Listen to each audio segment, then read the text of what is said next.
I got it. Oh.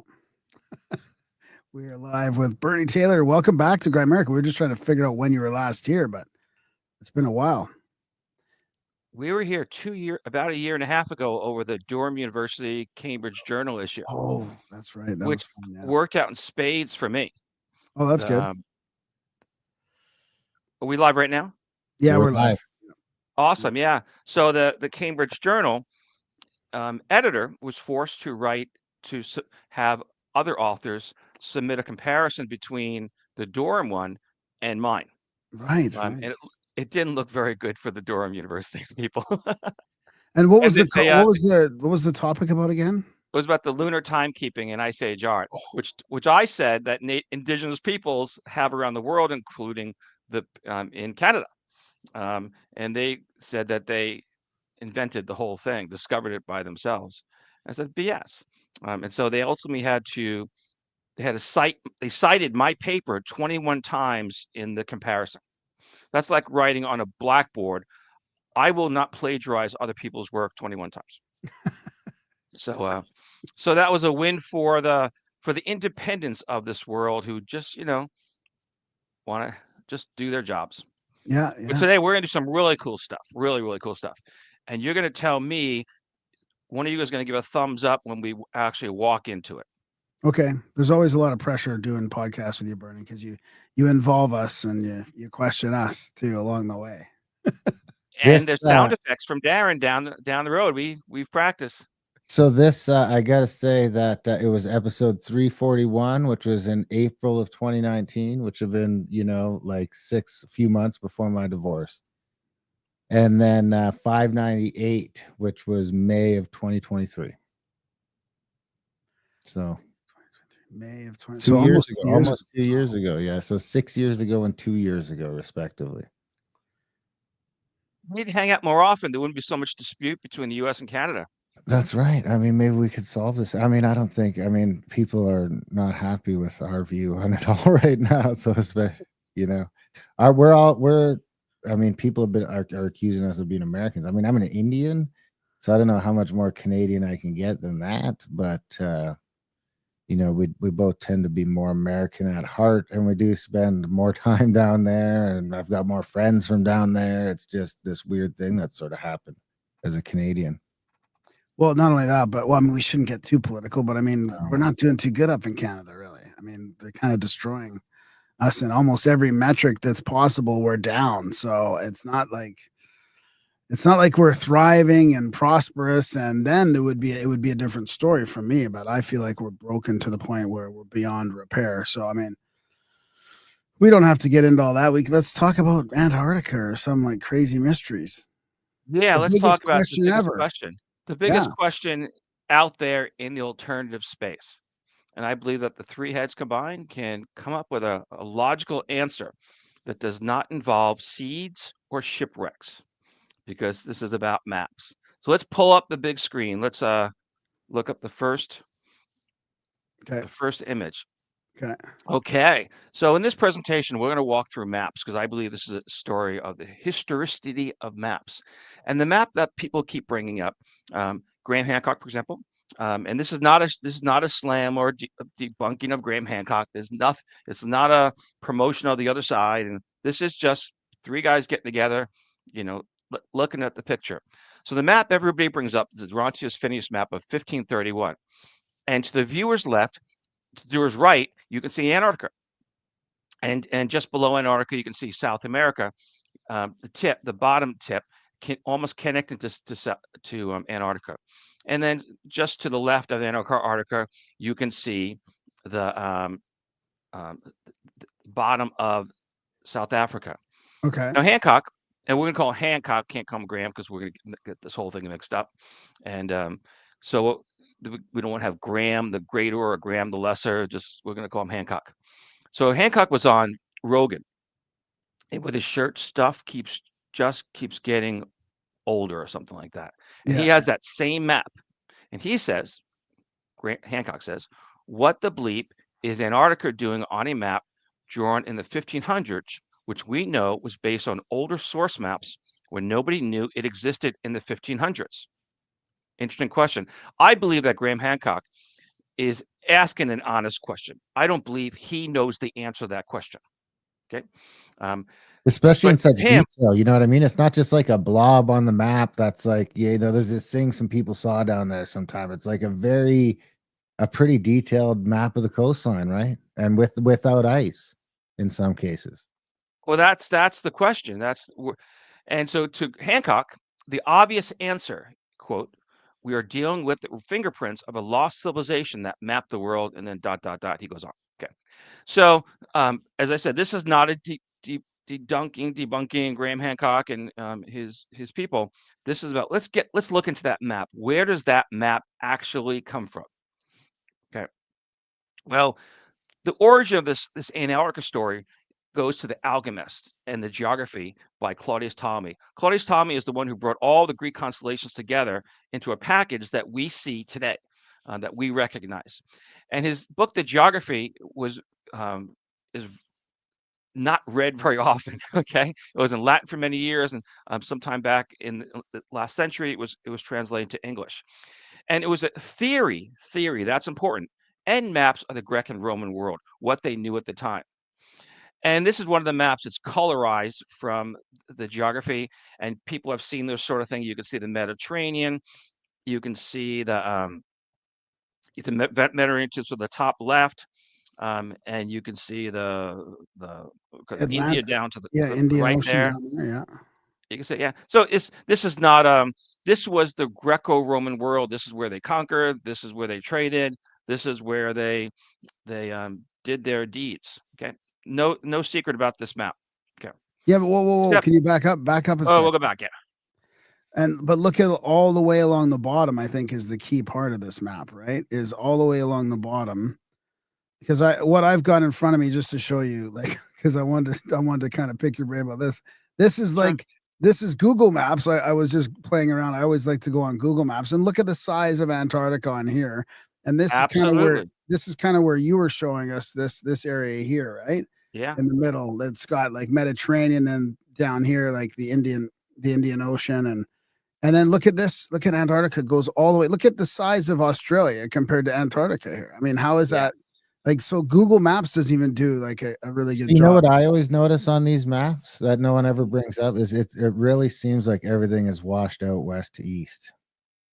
Washed out west to east. Oh yeah. So we're going to go to the next slide. Oh, that's interesting. We're gonna go to the next slide. All the horizontal lines, Darren. Yeah. Yeah, it's like if you look at all the coasts and all the points and all the peninsulas, they've all moved to the east, which is the way the Earth is opposite of the way the Earth is spinning. No. So so like pole shift wise or something, Darren. So look at the back. Yeah, well, that's what my thought would happen in a pole shift is you'd have just a giant sort of displacement of that. But look at the bottom. Next slide. You guys are jumping ahead. You're about 20 slides ahead. You're too. Okay, so Claudius Ptolemy in his Geography, he gave us the earliest known writing of the word Antarctica. That's where it comes from. Okay, so 150 CE, Claudius Ptolemy believed there was an Antarctica. So now you guys get interested, right? Circulus Antarcticus. I love it. Exactly. Circulus. And so to the north is the Arctic Circle, and the bottom is the Antarctic Circle. Okay. So very few people have actually seen this image before because it's in the theory section of the Geography, and most people actually haven't even read the Geography because it's kind of one of those obscure books. But this is a theory, though. Okay.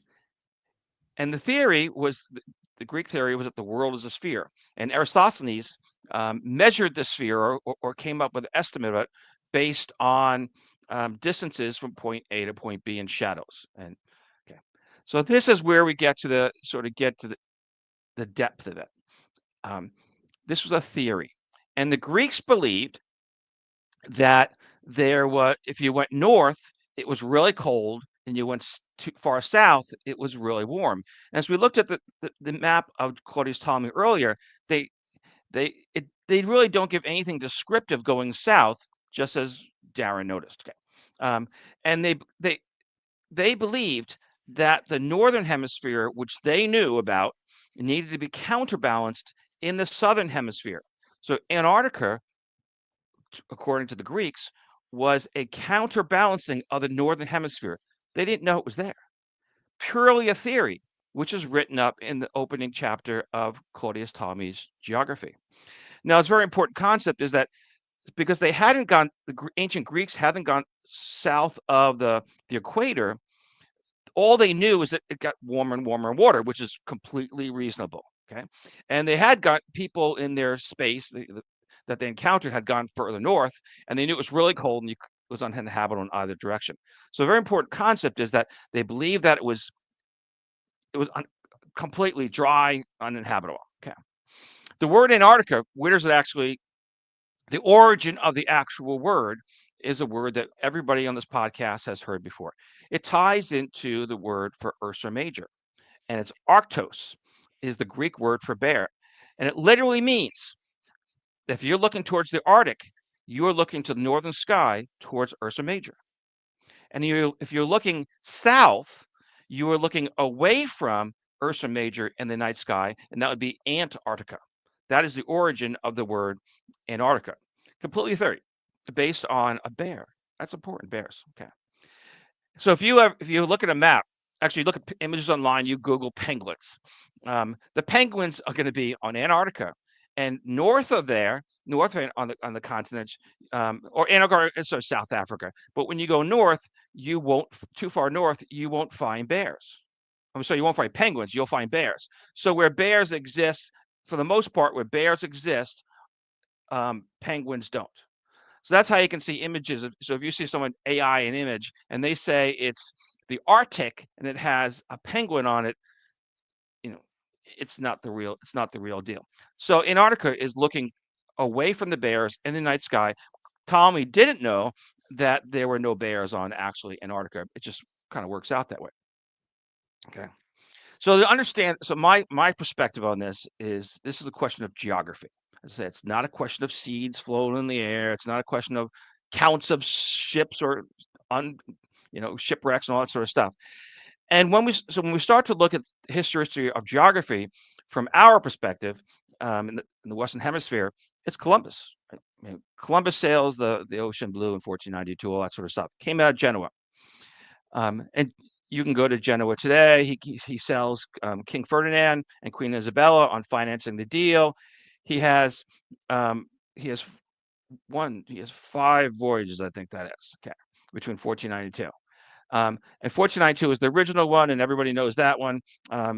And that becomes Columbus Day when he first sights land. And of course, the Native American, I assume the First Nation people in Canada perspective is that Columbus didn't discover anything. We were here. Is that right, Darren? Pretty much. That's right. I'm with you on this. Now, I grew up on the East Coast, and on the East Coast, there's a lot of Catholic churches, and the Catholic churches are the Knights of Columbus, which is a fraternity that does the pancake breakfasts and the bingo. And they go down, the news people every Columbus Day go down to the Knights of Columbus Hall and pull out an Italian guy and ask him what he feels about it, this issue. And they say, well, it's discrimination against Italians, and you can imagine. Okay. So the last voyage of Christopher Columbus is actually the most important from our perspective, is that he hits Venezuela.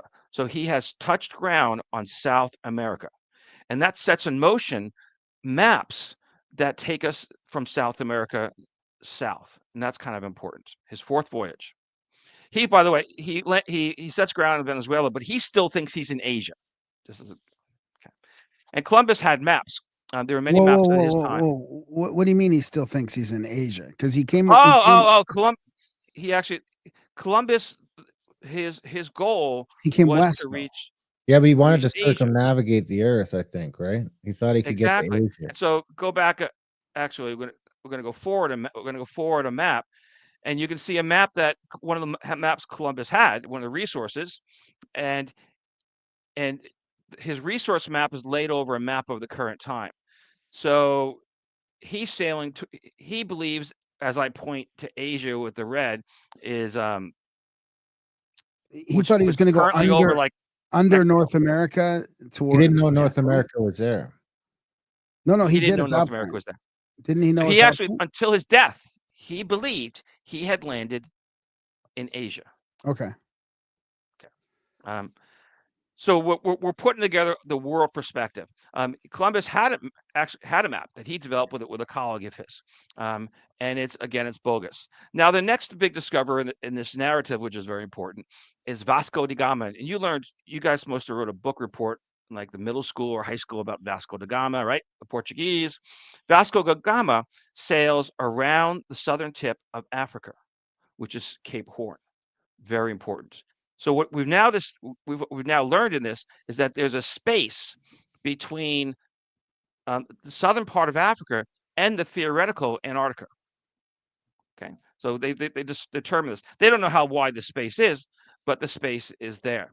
Vasco da Gama also on his travels, he goes to what would be like Panama, and he walks across and he sees that there is a Pacific on the other side. There's an ocean on the other side of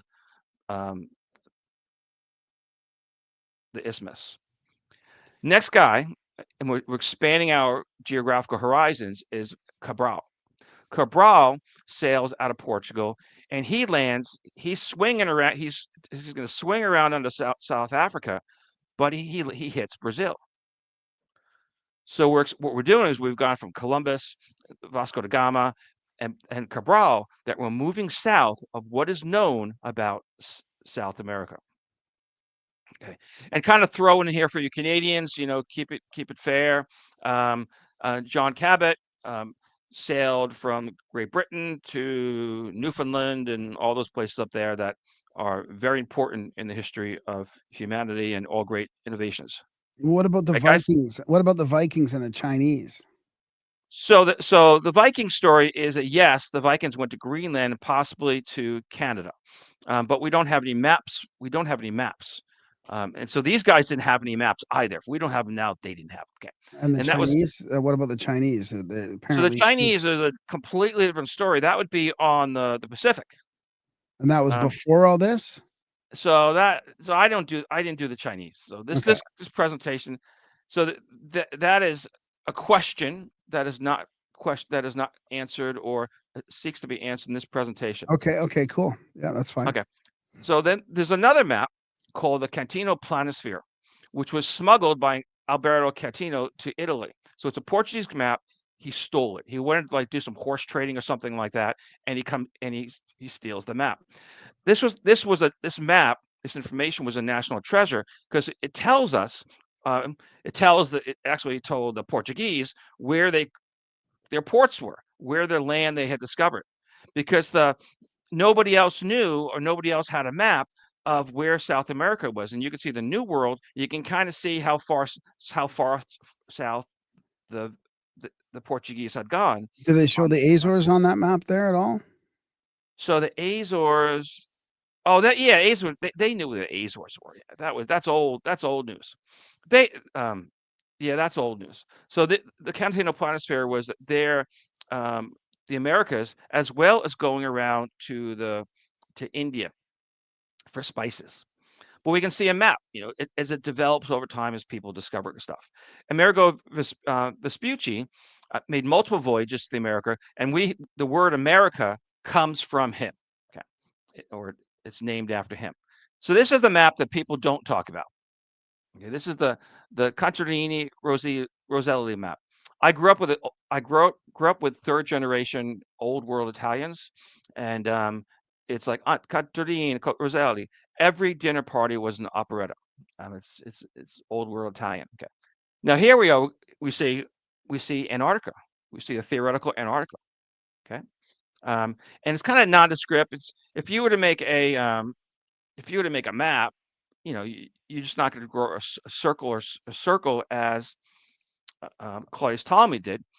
You make it look like an island. Okay. But in this map, we can see the separation between the southern part of Africa and the theoretical Antarctica. What we don't see is any space. As we see space between Antarctica and South America because there was no knowledge of anything more south of South America at that time. So they're still off of like Brazil. They're just south of Brazil. They hadn't gone anywhere. They haven't gone anywhere further. So it's an evolution of maps as we have the exploration. And we can kind of look at this, kind of a zoom in on it. There's no mountains, there's no rivers. There's, the guy makes a map. It looks pretty cool, but it's theoretical based on Claudius Ptolemy. And remember, Ptolemy said that going south, the further south you go, the hotter it gets, it becomes uninhabitable. Okay, so whether it's hot or it's cold, it becomes uninhabitable. But his concept was there was no cold down there. Okay. So another map comes along line, and it's 1507, and that's the Waldseemüller map, the German map, and this is a colorized version of it. And we don't see Antarctica, but we do see the space under South Africa, because that was a known. We also see what was kind of what was known about South America, and you can see the Caribbean kind of in pink above it. Or actually, you can see that up there. So we have an evolution of maps where people were building on and learning from each other, and some of it was stolen.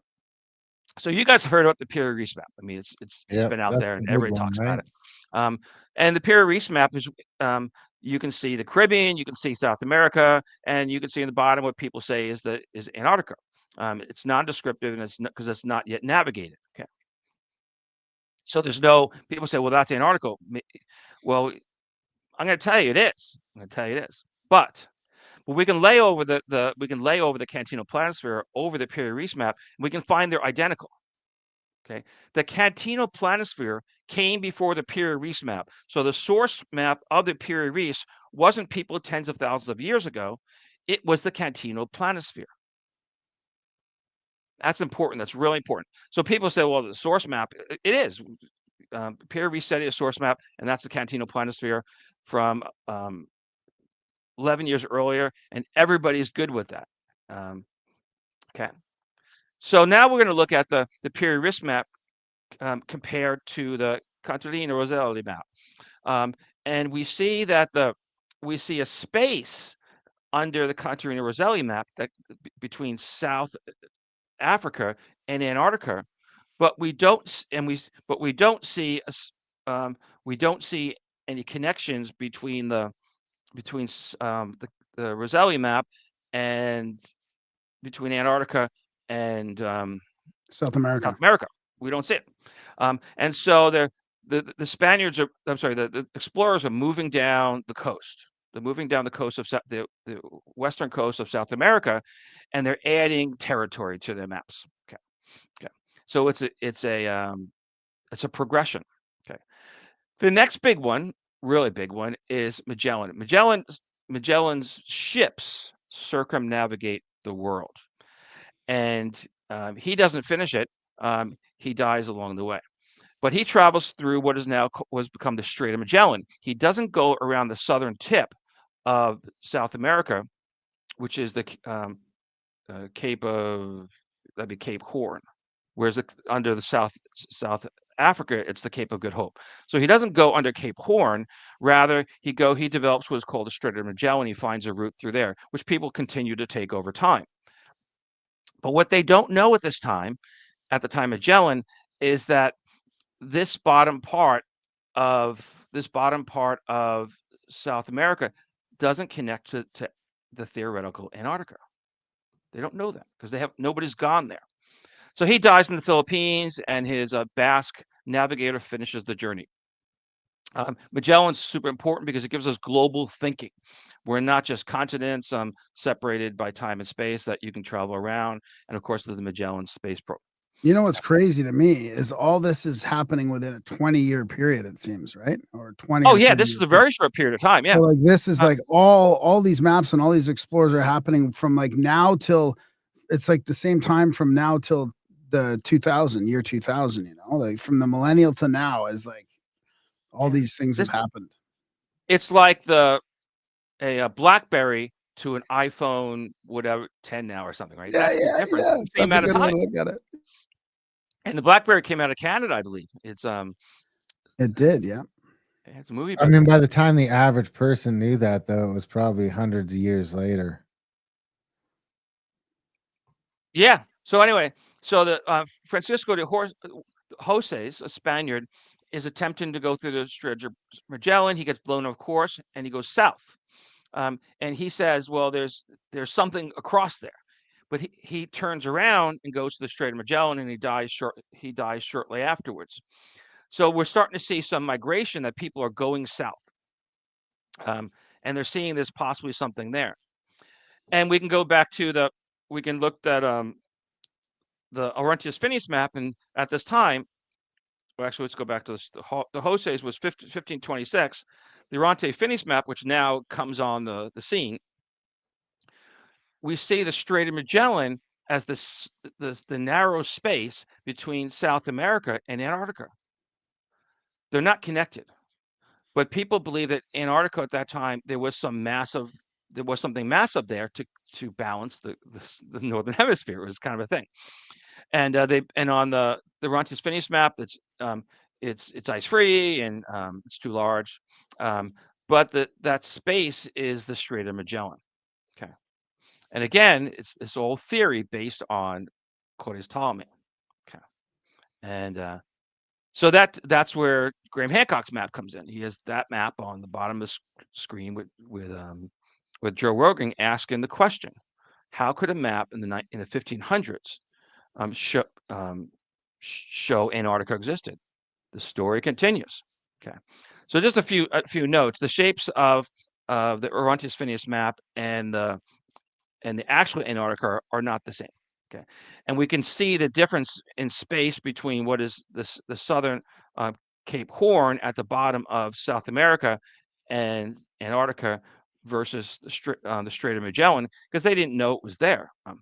But these shapes are not the same, and it's but it looks cool. I mean, someone made a map and kind of looks the same, but they're not connected. Okay, so and we have that separation under. We have the separation under between Antarctica and South Africa from the Vasco da Gama voyage. So let's compare these two, because that's really the question, right? Because we know which one the Rosellini map came first, 1506, versus the Phineas map, 1531. Well, the history is that the Rosellini map depicts Claudius Ptolemy's theoretical Antarctica being separated from both Brazil and from South Africa, and they hadn't gone south from Brazil. Whereas the Phineas map, over time, you see the almost connection between the Antarctica and Antarctica and South America. So it's just a difference, and you can line up, and these are the same maps, right? I mean, you kind of looking up close, and it just turns slightly. Phineas turned it slightly because he gave us a little different perspective, but it is the same Antarctica, except that Phineas has put mountains. Okay. Okay. And so the next map, and this goes that what Darren was talking about, these massive spaces for Antarctica.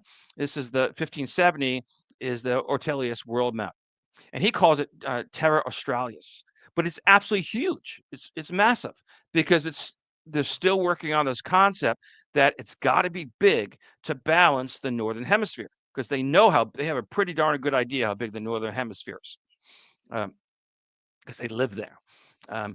And at this point, you could also see the Strait of Magellan as almost connecting to Antarctica, because that's where they were in their journey of discovery.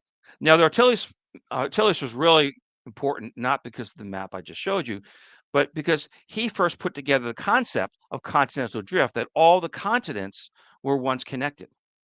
Okay, and it kind of, you go back one, they fit, right? I mean, you guys were first grade, you saw a map and said, boy, that fits, right? I've discovered it, right? And then your teacher said, no, someone else did. So he proposed that these are all connected, and the fossils connect as well. So Dutch East India Company makes a journey around Cape Horn, which is the southern tip of South America, in 1616.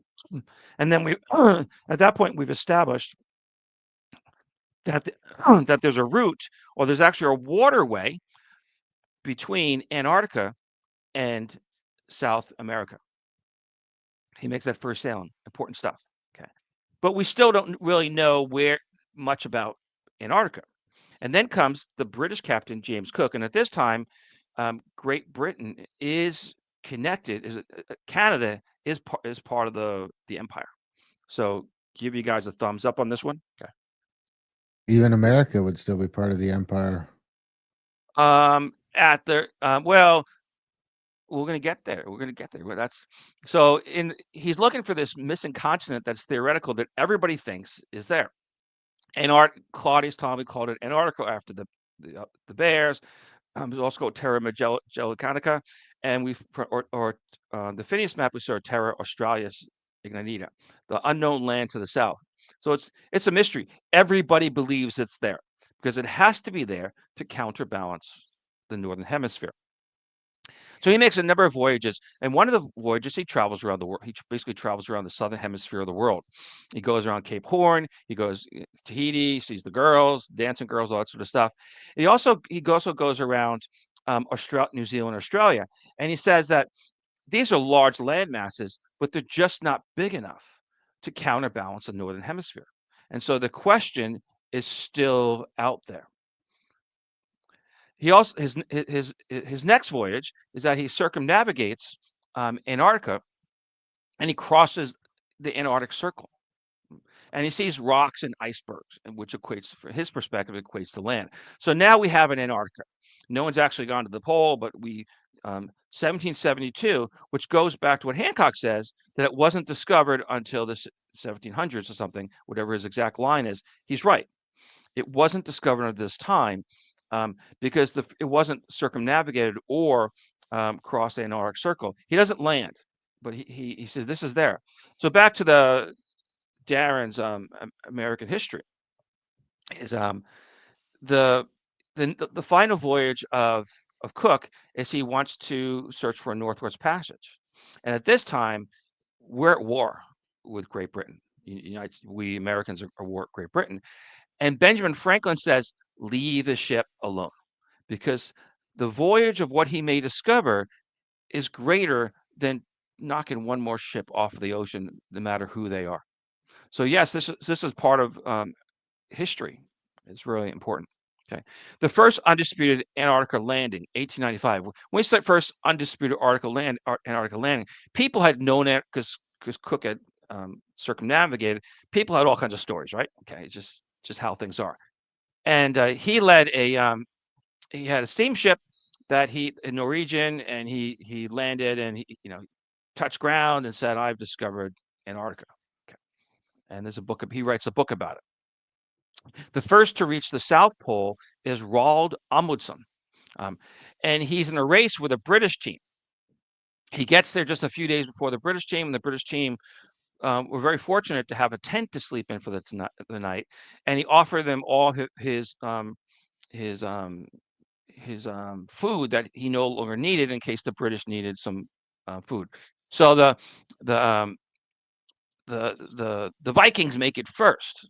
The Vikings make it first, and they were very kind to the British, and so we give the Vikings credit on the actual discovery and reaching of the South Pole. That's important. And now it's there. And this is all based on the theoretical origin. So the theoretical origin by Claudius Ptolemy turns out to be correct. I'm not a geophysicist to tell you that you need a counterbalance. That's not my thing. But he predicted 150 CE that we needed Antarctica. And Antarctica is absolutely huge, as Graham keeps Darren sees in the map, 1.5 the size of the U.S. And Canada has a consulate for Antarctica. Did you guys know that? No. Well, now you know. I have a question before we go too much farther. So all those earlier maps that you showed that had they had an actual Antarctica on its own, you could see the boundary of the whole thing. Was that just they just made up that boundary because no one had circumnavigated it yet? Yes, no, they just completely. Well, it was off the first map, the Rossellini map. He comes up with it, and then the following map, he copies it. And what's very important, and this is, by the way, we're gonna figure out exactly why Hancock knows or doesn't know, because there's a story behind that itself. So Antarctica is absolutely huge. It's worth mentioning that all those dudes died, that made it to the South Pole first. Then none of them made it back. Yeah. Yes. The British guys made it back because they took their time, but all the guys from the Viking team died. Yeah. Really? Yeah, they went too hard to the paint getting there. Really? Well, So how'd they lightning die? strikes. They We're just didn't pushing- have the energy or the fat or the, it's fucking 400 years ago in the extreme cold. So they just, they used up all their gusto getting there, and none of them survived the way home. No, it was only the late 1800s, I think, 1895 or something. So moving forward 200 years about so. And lightning strikes. And this is the moment, Darren, sound effects. What comes after lightning? We got thunder. Love it, love it, love it. We got a show. Now we're and lightning strikes in 1958 with Charles Hapgood. And Charles Hapgood proposes a crustal displacement theory. And he says, which is kind of everybody knew it, the globe spins round and round. And he said that when the ice on the Antarctica and Arctic get too high, and as the world is spinning around, they get thrown off or they get pushed off, and that moves the crust of the Earth, and it moves the continents as well. Crustal displacement theory. And so the crust is at the top, and you can kind of see how it slides off, but that's what he proposed. It goes round and round. Okay. And he wrote this in a book called Earth's Shifting Crust, 1958. Forward by Albert Einstein.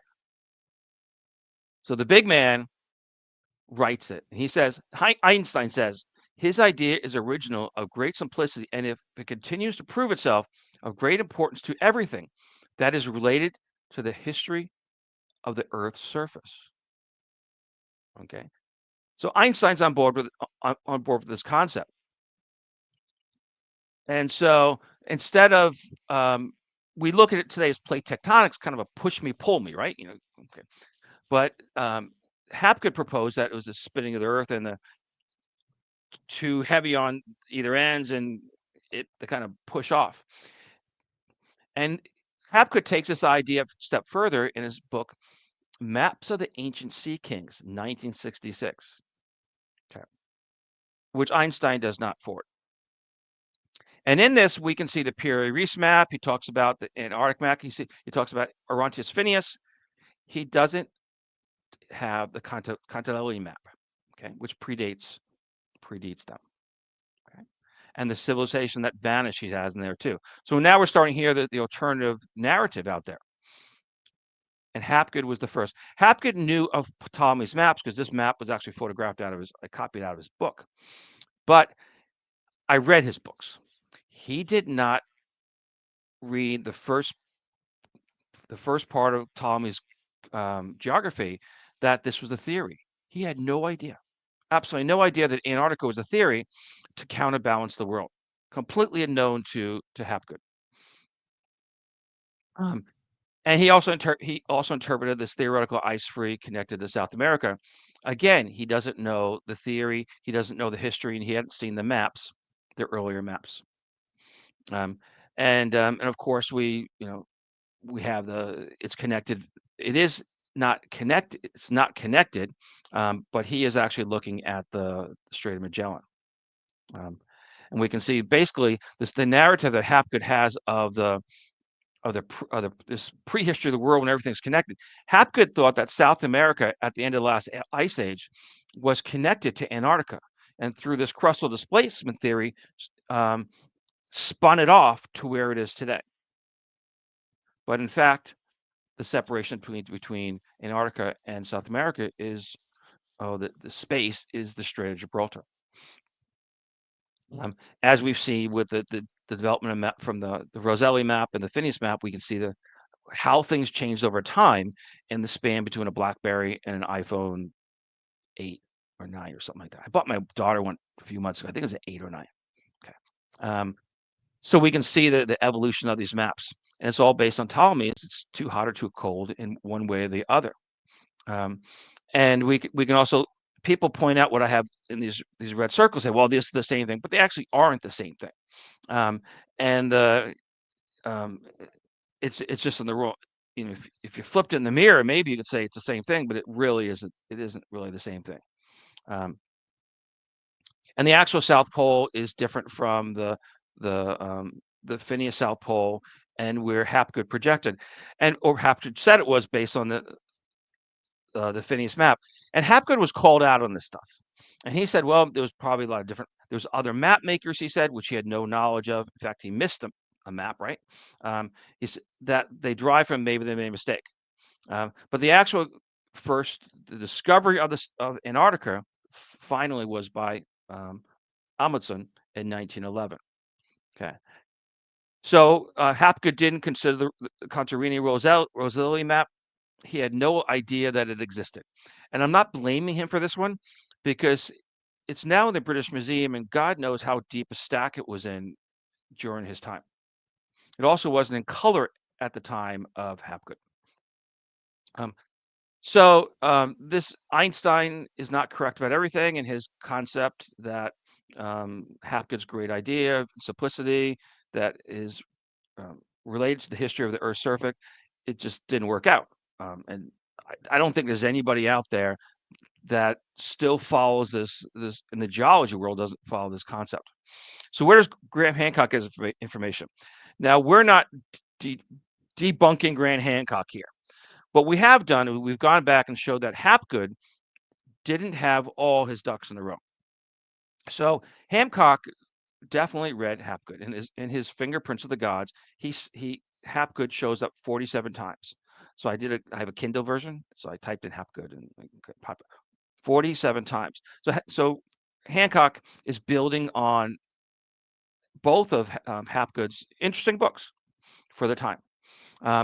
And Graham Hancock also cites Claudius Ptolemy. He cites it, I think it's hard for me to see there, maybe it's 7 or 8 times. But each place that Hancock cites Claudius Ptolemy is related to the Northern Hemisphere and glaciers. It's nothing to do with the theory of Antarctica. So Hancock doesn't know that, because Hapgood didn't know it, and therefore Hapgood didn't write it down. Okay. And so Fingerprints of the Gods, where does it stand on the Phineas map? Hancock cites it 18 times. So that's his source material. And that's the one we saw on Joe Rogan. Fair game. Okay. Does he cite the Contarini-Roselli map? I did it both names. 0, doesn't show up. So Hancock, at the time of Fingerprints of the God, and apparently at the time of the Joe Rogan interview a year or so ago, he didn't know about the Contarini-Roselli map. And it's fair, because people, I'm pretty sure I'm the first one to go on a podcast to talk about this from this perspective. I'm pretty sure. And we saw that they are not the same, that we saw the evolution between the two. So what the bleep is Antarctica doing on a map during the 1500s, which we know was based on older source maps? True. When nobody knew it existed in the 1500s? True. Both these are true. To me, the obvious answer is the fingerprints of a lost civilization that mapped the world, and that comes from Hapgood. And Hapgood's he was not a stupid person. Hapgood was working with the information that he had. If Hapgood knew about the missing maps, missing to him, he couldn't have written the second book or even the first book with the hypothesis that he had. But this all goes back to bears. It's pretty simple. It's all about bears. You look to the north, you see Ursa Major. You look to the south, you don't see Ursa Major. But in the direction of the south is away from Antarctica, away from the Arctic. Therefore, it is Antarctica. A theory brought up by Claudius Ptolemy he wrote about 1850. That is, we see this. This is the image from his book of the theory. We don't see land masses. We see a diagram. Pretty cool stuff. And if people want to go to my webpage or my sites and do whatever people do, it's all out there. And I hope that people subscribe to Grimerica, especially the YouTube version, so they can see all the fun and exciting things that the team keeps bringing forwards to us. Graham's looking skeptical. I'm going to pull up this thing because this is from... No, I like it. I think it's great. I mean, this is from the Ethical Skeptic's latest article. I don't know if you follow any of his stuff, but he's really getting into this crustal displacement stuff as of late. Sure. And this, I'll check the date on the article in a second. It's pretty neat. But he just had this model made. This model is part of his new article, which it's just interesting on where it puts Antarctica. Sure. So this is where we are right now, state one. The inside would be the mantle. Mhm. And you can see it slip into mediated Dubenskinov oscillation, Mhm. which now. And what's his time zone on this? What's his time period? Let's take a look in a second, but that would put Antarctica pretty close to the equator. Keeps, most of civilization doesn't really move that far off into the.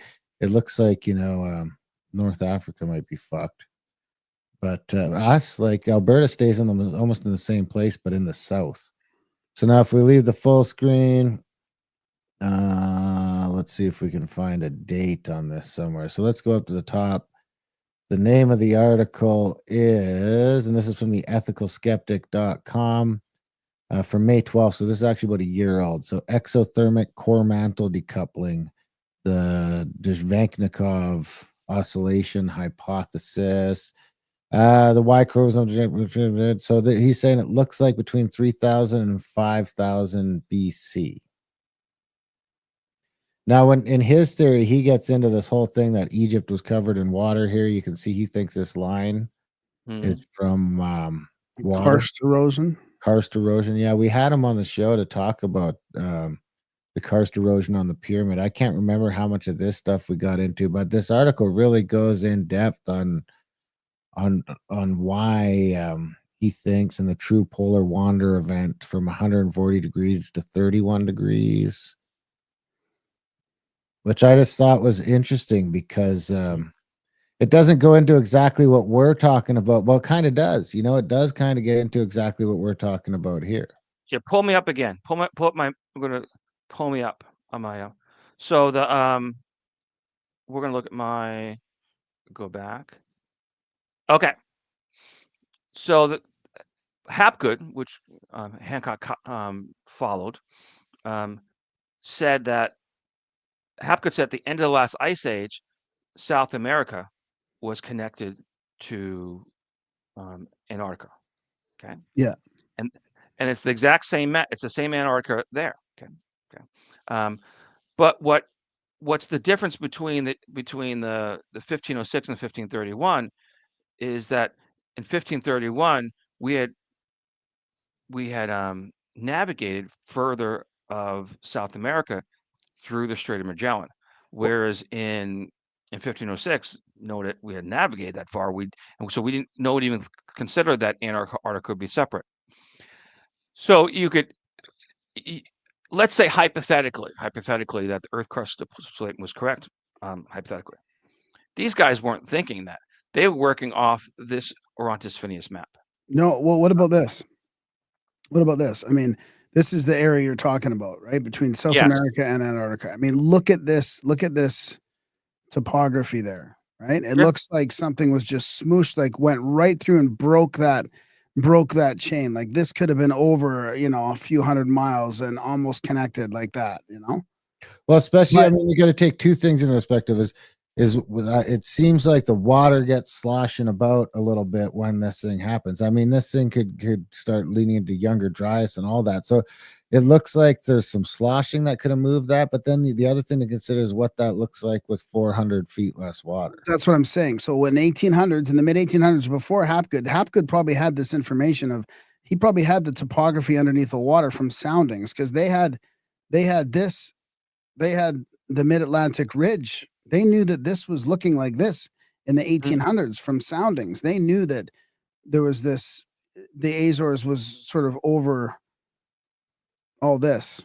So they probably knew about this, right? Well, I don't know if in which time? In the mid 1800s. I mean, they did soundings. Yeah, they might have. Of all that mid-Atlantic ridge. So they were going with more than ancient maps. They had quite a mapping of the oceans by then. No, Bernie? So Hapgood, he was my read on Hapgood. He was missing maps. Okay, but I would agree with you that in lower oceans there were more islands and there was more. But that's not what Hapgood was working off of. He was working off of incomplete information I believe if he had more information, he definitely wouldn't wrote the Sea King's book.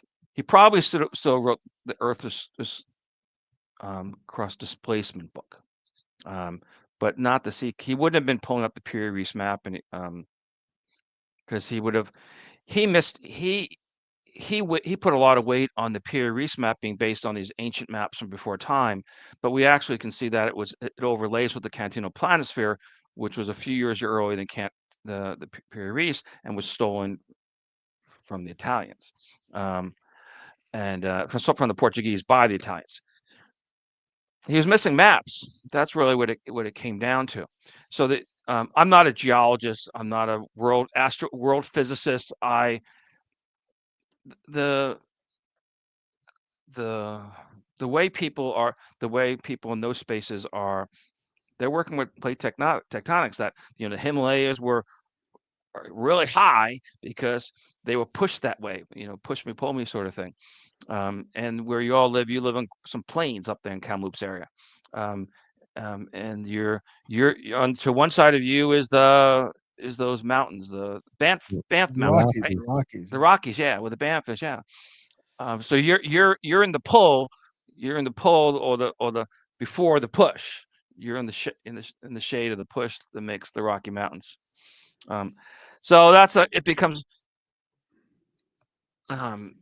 it's an interesting question. It's an interesting question for that we've explored data that I've never seen put together in this place before.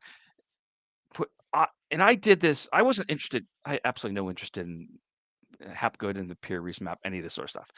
I was watching a video by a admiral, and he's going through this history of maps, and whenever he saw Antarctica, he made a joke. He said, "Oh, there's Ptolemy's theory again." And I see this each map he shows. He makes this joke, but Antarctica is different in every map that he does this. And so then I looked it up. I said, where? And then I ordered Ptolemy's geography, and I said, oh my God, it's a theory. It's this admiral from Great Britain was correct in his narrative, but it wasn't a joke. It was an interesting theory, and sometimes interesting theories work out. I mean, I think that the Earth crust displacement was an interesting theory of its time that hasn't worked out. Okay. But Antarctica, counterbalancing the southern hemisphere, the northern hemisphere, what actually works that way, was huge. That somebody, at that time came up with this theory that it must be there, and until the time of the American Revolution, people are still looking for it. And before that time, they're putting on maps that they don't know it's there, but they assume that it's there, and that it connects here to this continent. It doesn't connect to that continent as time goes by, and they make these passageways. But yeah, it's over hundreds of thousands of years. Is there some connection between Earth crust displacement and the movement of continents? Possibly, but you want to? probably not in the last 12. There's a question in the chats about satellite pictures showing all of Antarctica. Is there any? Do you know of any satellite pictures showing all of Antarctica? So I haven't studied satellite pictures of Antarctica. What's the question related to the satellite images of Antarctica? Yeah, I don't know. I guess he's just asking if there are any. Because what is someone looking for? Yeah, I don't know. Have you seen this picture of Antarctica? This map? Oh, that's pretty cool. Check this out. Yeah. We have a plan to go to Antarctica over the next 4 years. Who's we? Helen and I. Oh, so cool. We're working on this, and it will happen. Like, what if like here? Can you go all the way? Can you check this out for me while you're there? Can you check out this big rectangular like farm-looking thing in the middle of Antarctica, and all these lines or striations going north and south? Well, they're under. You can go all the way over there and check that out for us. You know what that looks like? Right in the heart of Antarctica. Yeah, it looks like someone printed it out and then they scanned it. Yeah, it's maybe. It's supposed to be from or came out of a book or something. No, it's from. Oh, hang on. I'm just trying. Oh, now I'm. Is that me sharing or you? That's me. Is that me? That's me. I wanted to ask Oh. Bernie if he's looked into any of this yet. I had that was like right in my. It was right above the thing I had on the screen. So no, that's from BedMap 3 showing Antarctica without ice. So it's like a scanning technology that's showing it without ice. So very interesting. And somebody says that, I mean, the stuff on Antarctica is amazing. Like the ice sheet is supposedly massive, right? Like 12 million, over 12 million square kilometers. It's what is it? 4897. So almost 5,000 meters thick. Crazy, eh? Go ahead, Darren. Oh, that's it's kind of Yeah. off topic, but have you had a chance to look any of this stuff yet, Bernie? What do you think about this stuff? This is So supposed what are under the pyramid. interesting stuff? So you've had a few guests on your program talk about granite, and granite used for vases, granite used for sarcophagi, for structures. And I want Darren to Google, can granite be melted in a campfire? Let's Google that one. I'm going to start from that as a known. Can I granite think it be? can, and I know it has a lower melting point than steel, doesn't it? Yeah, it's lower than glass. It's lower than iron. And if you make a campfire out on the Grimerica Ranch, No, granite cannot be burned or scorched with ordinary use. Granite is formed extreme heat and pressure, so it cannot be affected by cooking temperatures. A flame placed under the granite will have no melting or scorching effect. okay, so can granite It be will crack or melted? shatter at 530, 73 degrees centigrade. Yeah, Rob says he works with granite and it explodes. That's not granite doesn't explode. So I'm looking at granite. So high 1600 to 1650 degrees Celsius. Okay. Actually, but that's so there's melted and there's softened. Actually, let's do this again, because I've actually had granite in a campfire can be softened, and it softened. So it changed the shape of the granite. It also depends what is in your campfire. So can it be softened in a campfire? It is less likely to explode than permeable rock like limestone or sandstone. So let's say somebody can build a campfire. I don't mean like a Boy Scout campfire, right? With mom standing around, don't get too close, all that sort of stuff. But a good, college or high school reunion campfire, you throw in the desks, right? You got a good flame, you got some solid, some heat. One can soften granite. Okay, one can soften it. Okay, and if you can soften it, you can press it into a mold. Pretty simple stuff. Without any polymers, you don't need any polymers. Okay, you can press it into a mold. You can press it in a mold or sarcophagi. You can press it into a mold to make some sort of structures. And if you want if you want it to be like a shiny surface, you would you would glaze the inside, some sort of glazing. Okay, then you heat the glazing. And if you want to have a rough finish, you wouldn't heat the glazing, and you just get the shape of whatever your mold is. It's basic injection molding concepts. And if you want to make a vase out of this stuff, what you do is you would create a mold, and you would create a mold based on a prototype from let's say beeswax. I have a friend that does this in his garage. He makes forms out of beeswax and then makes this very simple mold, and then he pours metal into it to make pins, brooches, and things like that. Very simple stuff to do. And so how you'd make one of these little vases, because they're little, right? They're like this size, is you'd create a mold, and you'd soften the granite in a fire. You'd press it down into it, and then you'd have your vase. And why I believe they use granite, because it's a relatively low temperature up to iron and other things that ancient Egyptians had. Okay. And they also have those handles with the pinholes. So what they would have done is they would have had pins in there when they pressed the granite into it. And so then they pull the pins out, and then you've got those pinholes. Now, a reason why you also want to soften it to press it in versus melt it is that if you soften it, you can roughly keep the same granite-like look as you had when you took it out of the ground. Whereas if you melt it, it's going to be a mess. It's going to be an absolute mess. So I believe that they were softening the granite, pressing it into the molds, not just the vases, but these sarcophagi, these large monuments, and also down in like Machu Picchu. In Machu Picchu, you see all these, or Cusco, or was it Cusco? You have these walls that they all fit together. All these stones fit together, but they're not machined, they're not any cut or anything like that, but they created molds in the ground, and they press the granite into, heat up the granite, soften it, they press into the molds, create those shapes, and then after they had a whole array of them, they then put them up on the wall, because that's how it creates a wall.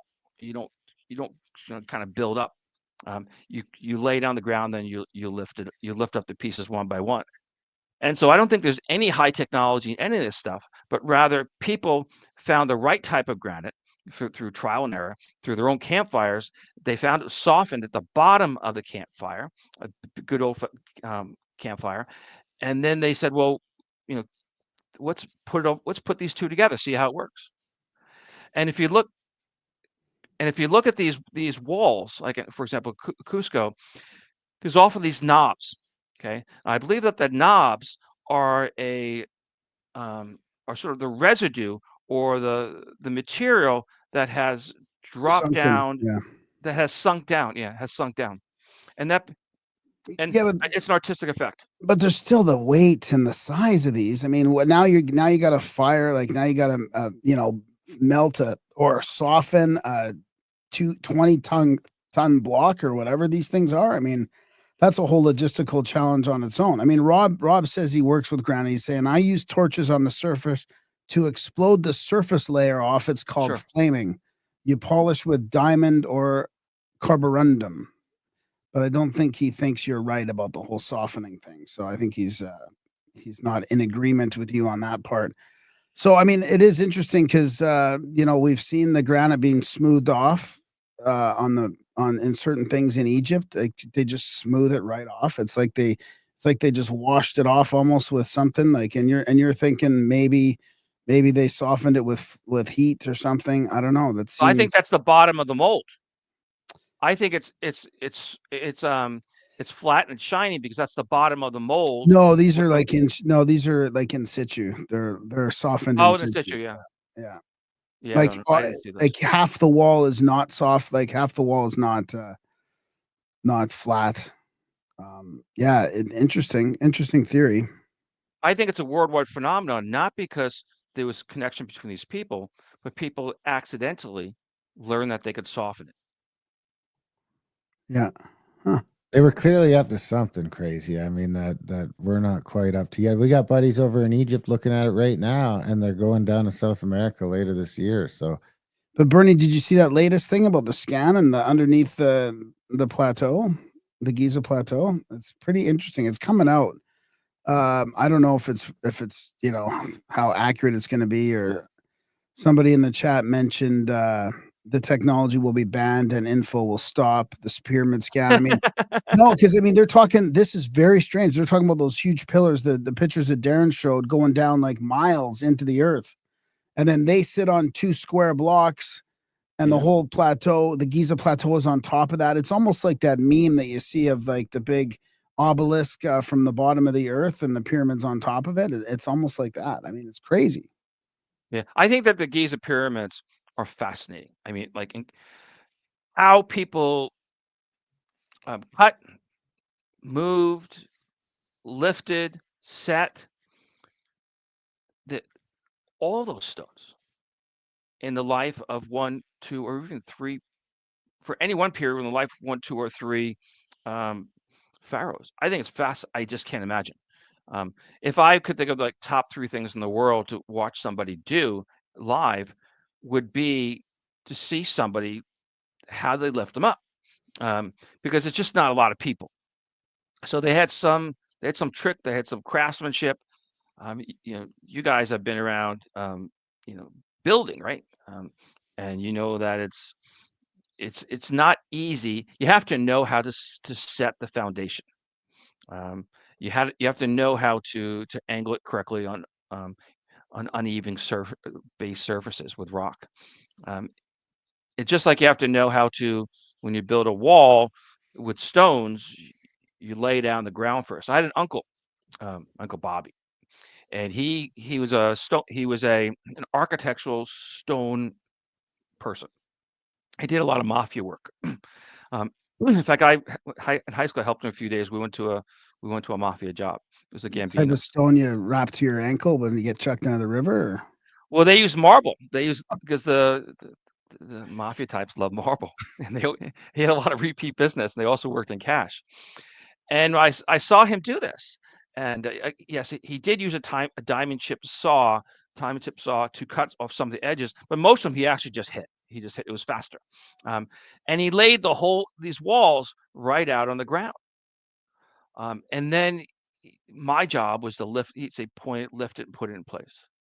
And so the craftsmanship is not to look at a wall and see and just start putting them up there, but rather to see the vision in the rocks and in these stones. In this case was marble, to see how they might fit together. He'd just look around and he said, this one over there, this one over there. And when he's laying them out in the ground, so most of them he didn't even cut. And then he set them in place. Now he did use mortar, that is for sure. But he didn't need mortar for a lot of the stuff. Because once you start with a little mortar, you have to finish with mortar. And we had an empty cement bag at the end. I said, "Just throw it in the truck." He says, "No, leave it. They can use it." Yeah, that's interesting. I mean, interesting to see that, right? And how somebody gets sort of that intuitive, stacking of the stones and stuff. I just wonder if, maybe they built it in place, like you said, and they put these softened stones so that they fit together, like, perfectly because they're able to kind of squish them in place, I think they softened them on the ground. I think they created the shape on the ground the same way my uncle, took his chisel and cut off the edges. Yeah. I think they probably didn't have to soften. They didn't have to do anything to them. But they put the pieces together on the ground, and then they stack them up, because that's how it's done. We had buddy that was making some, but he ended up blocking me on Twitter. So. Oh, did he? Really? Yeah, he's a crazy leftist. It was Ptolemy, right? I think it was about global warming. We got in an argument about global warming, and he blocked me. So, anyway, Bernie, this has been great as always. Where can people find your stuff? Where can they track you down? Where can they follow you on social media? BeforeRyan.com, my webpage, all the links. I use Before Ryan for just about everything. I am in the book. Perfect. And thank you again, guys. Awesome. That was fun, man, to look at all those maps and to kind of, go over it like that with the big question, where did it come from? I like it. Perfect. Thanks a bunch, Bernie. Come back anytime. Let us know next time you got something. Ciao for now. And that was a chat with Bernie Taylor back in Grimerica for a third time. What you think? I think it might have been 4. I don't know. Was it 4th? Did we do like a Rockfin video with him a long time ago? Oh, you know what? I think we did do a Rockfin thing too. Yeah. So it might actually be 4. Yeah. Might be 4.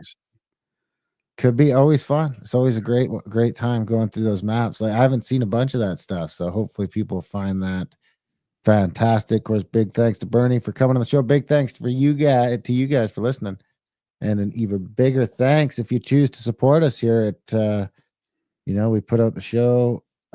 It's a lot of work. It's a lot of effort. We put it all out there for free in hopes that if you guys are getting some value from the show, you head over to grimerica.ca/support today and sign up for a monthly or make a one-time donation to keep us in business, keep us going. We're going to be coming on with some extra shows this month and hoping to get some extra support in turn. Of course, while you're there, head over to Grimerica Outlawed .ca for other podcasts, a little more controversial and conspiratorial. And there's also a lot more like current news and stuff like that. We're doing roundups and stuff. Contact at the cabin for trips and events. Contact at thecabin.com. We got Azores looking for Atlantis this year, and we got the Bonneville flood path with Randall Carlson coming up in just like a month and a half. We have the A-List-CA if you're into Canadian content, into it's kind of no agenda style Canadian politics. and news. And then we have adultbrain.ca for books, audiobooks, ebooks, and publishing books. If you want to publish your books, we just had a few more come out on the website today, and a bunch of them are coming through on Audible and Spotify. For that, if you're in like Audible or Spotify, you can just search Adult Brain Publishing and they'll all come up for you. So check all that stuff out. GrimericaCBD.com for CBDs and tinctures and gummies. Other than that, we love you guys. Thanks for listening, and we will see you next week.